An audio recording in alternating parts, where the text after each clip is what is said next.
Okay, so looking at the mirror, the easiest place to start prying is down in this corner.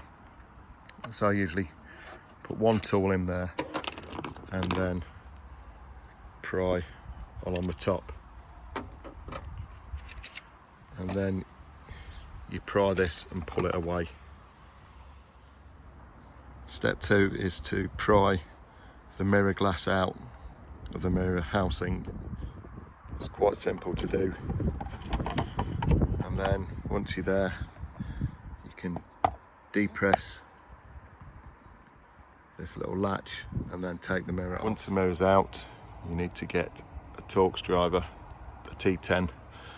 Then there's 1, 2, 3, 4, 5, 6 screws to remove, and also this middle screw. So when you we'll start with this one, take this out. Once it's fully screwed, you just pull this module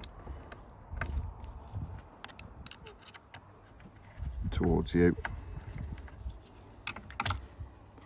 and then it comes off, and obviously it goes back in the same orientation. So we've taken 5 of the screws out. The 6th screw, when you remove that, you'll notice that it's actually got a different thread on.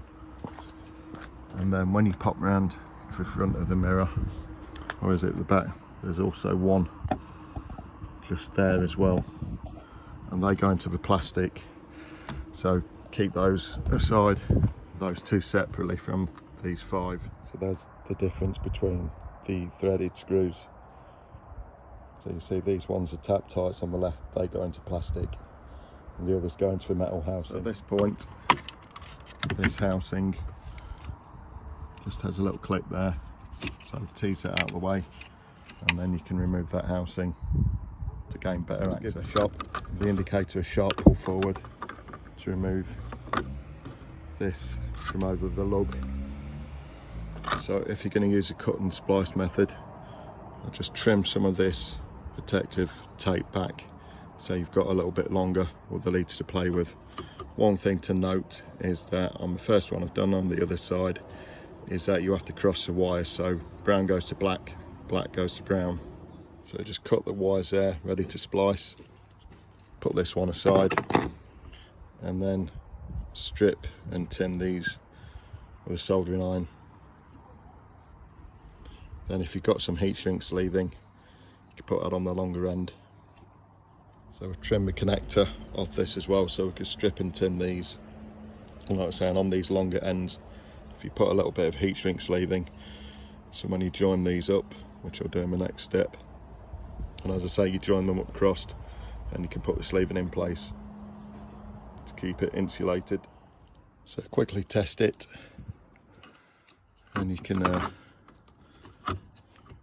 put the wires back in place, and then to line it back up, you put the indicator over the spigot and then push this groove over the mating edge on the bottom of the housing, and then you just reverse the process. And to make life easier, if you put this screw and the clip back in first and then tighten this side, it'll hold the assembly in good shape for you to put the cover, well, the 5 screws back in the front and the mirror, the cover back on, and it's job done.